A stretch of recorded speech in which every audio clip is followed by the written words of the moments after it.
Dr. Marianne Schuker from the Medical College of Wisconsin.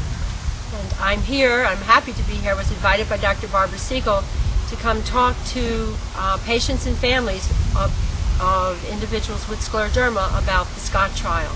The hope of trying to find a cure for scleroderma, there has been tremendous research interest in manipulating the immune system, eliminating the inflammatory immune cells that are involved at the very onset of scleroderma, where patients actually harvest, or we take their own stem cells from their bone marrow, save them, and then we wipe out the immune system and then give them back their own stem cells. And then their own stem cells can repopulate the body and hopefully establish a new normal immune system. My name is Rob Reed. I work at Biocom International and I develop drugs against autoimmunity. The evolution of drugs to treat autoimmune diseases has moved along slowly over the last 40 years. In some cases they've said that the treatment is actually worse than the disease. But over the last 5 years they've made major progress in this area.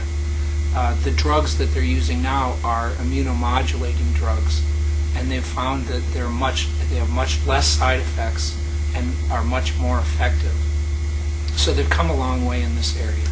Now the flagship products that they've been used in some of the autoimmune diseases are products used in rheumatoid arthritis and psoriasis and are now being tested in SLE. Because autoimmune diseases kind of fall in a general area and it's a general class of drug that are used to treat these diseases, you can only assume that scleroderma will soon be treated with some of these new immunomodulating drugs. One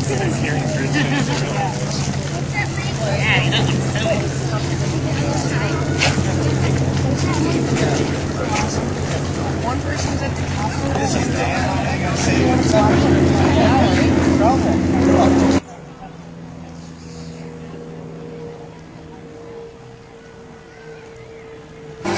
You don't want to put them on you. There's no hiding place down here. There's no hiding place down here. There's no hiding place down here. Well, I can hide my face right in the hiding. The other important thing is that this trial that we're doing, this trial is not just to determine what's happening in terms of treatment, which is important, but there are a number of very important mechanistic studies to help us understand. Kathleen was first diagnosed, and maybe if I say it wrong here, you guys raise your hand with a 3 or 4. In 1994, diagnosed. That's 3? Anyway, 93, 94. And first diagnosed really as lupus.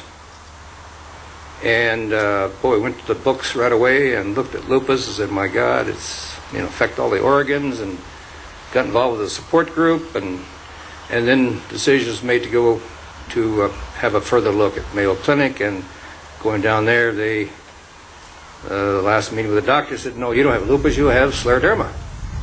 And the immediate thought was, well, yippee, that's great. Well, then when you start looking at scleroderma, and this is my own interpretation, it's lupus in spades. And I had so many questions, and through Bev and now through Bill today, I've learned a lot. But it's something that we can help make other people aware of so that someday we can find a cure. And if you want to go or tell people about that, that's awesome. And I really appreciate your being so nice to me today, because I'm not so great at this master of ceremony stuff. And again, thank you for stepping out to find a cure for scleroderma in 2006. And we will see you again next year. And Leroy, do you have any closing remarks? Or are we just saying goodnight, Gracie? All right. Thank you for coming, everyone. It was a great morning.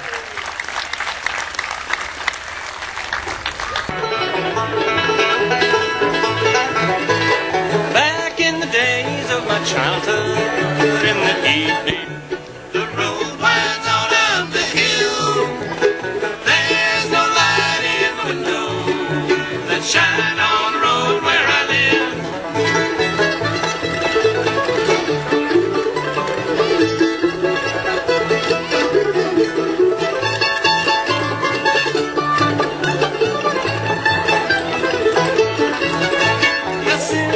Childhood days were over. I had to leave my old home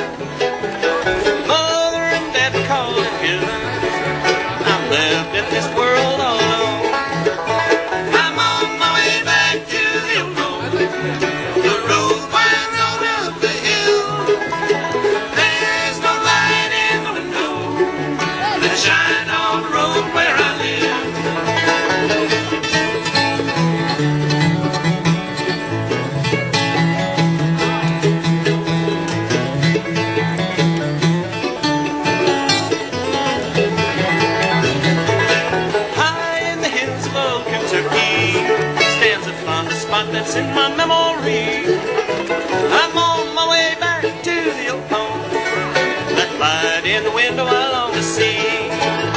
I'm on my way back to the old home. The road winds on up the hill. There's no light in the window that shine on the road where I live.